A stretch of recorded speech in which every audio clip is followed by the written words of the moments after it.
State versus Ashley Clark, 22 CR 216. Mr. Fosgrove. No. Your Honor, this comes before the court today on a probation violation hearing. And it's the intent of the defendant at this time to stipulate. And I do believe there's a agreed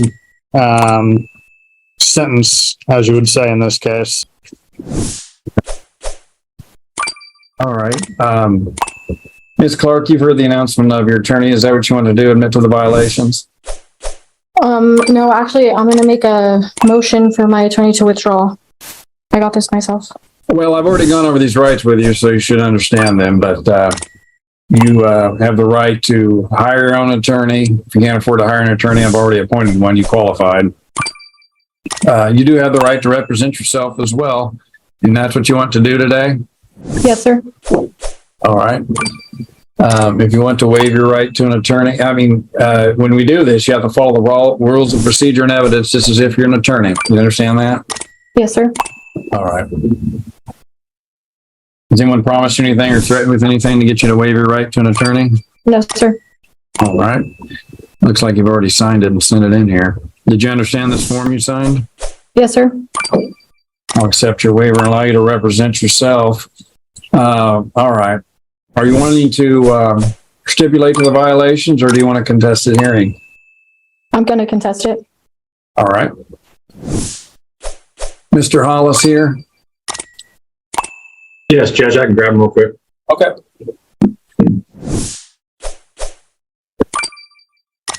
Okay. State has the burden. Any opening statement, Mr. Marcinski? No, sir. Thank you. All right. Ms. Clark, any opening statement? All right. State may call this first witness. Thank you, sir. The state would call Court Service Officer Christopher Hollis. Sir, will you please state your name for the record? Chris Hollis. I'm a court services officer. In that job occupation, were you assigned the supervision of a Miss Ashley Clark? That supervision being for an endangering a child underlying 12-month sentence?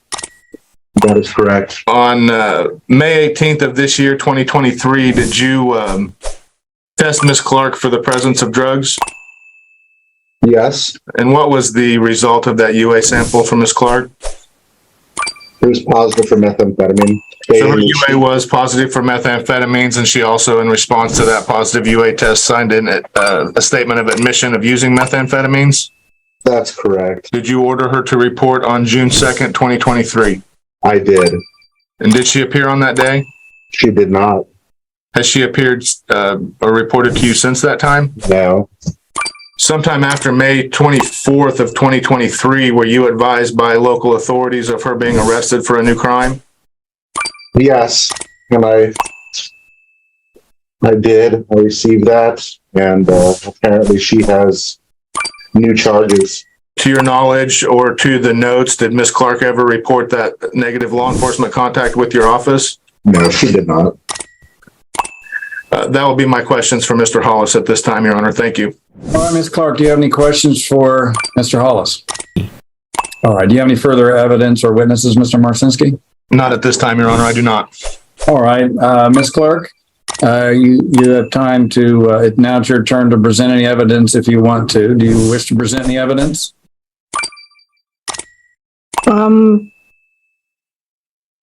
Right now, I see no evidence. This has the needed personal subject matter jurisdiction. If you want to present any evidence, do you want to present any evidence? No. No? Okay. Well then, closing argument, Mr. Marcinski? Your Honor, at this time, the state believes it is shown by a preponderance of the evidence that Ms. Clark is in violation of her probation and conditions of probation imposed by the court therein. The state's going to ask that you find that she is in violation of that probation. The state would point out that this is a misdemeanor probation for endangering a child. Therefore, Ms. Clark is entitled to no graduated sanctions, intermediate sanctions, or other relief set forth by the legislature on felony probations. Due to the litany of violations, the continued drug use, the failure to follow through with her treatment requirements, the state believes that she's shown that she's not amenable to probation and would recommend the court revoke and remand her to serve her underlying sentence.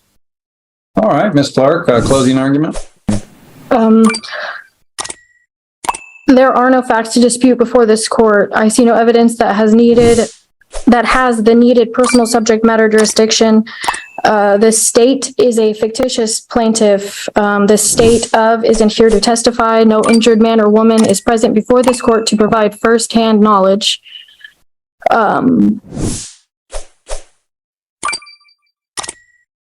I am acting as surety for the named principal to contest jurisdiction. I am aware this is a taxable event and an excise tax is owed, and I want to be in compliance with the IRS code. Okay. It'll be the order and judgment of this court. Well, first of all, I'll make my findings. The state's shown by preponderance of the evidence that you violated probation in this case using methamphetamine around the 18th, as evidenced by the 18th of May this year, as evidenced by the positive UA and the admission. Also find that you failed to report in violation of probation as alleged. That would be the June 2nd, 2023 date. You failed to successfully complete outpatient treatment at Summer Mental Health as ordered by the court, so I find you violated probation there as well. You also failed to report law enforcement contact within the business day in violation of the orders of probation. You have violated, it does in a very substantial way. I will go ahead. It appears as if probation will be a waste of time in this matter, so I will revoke and remand you to serve your sentence, take her into custody.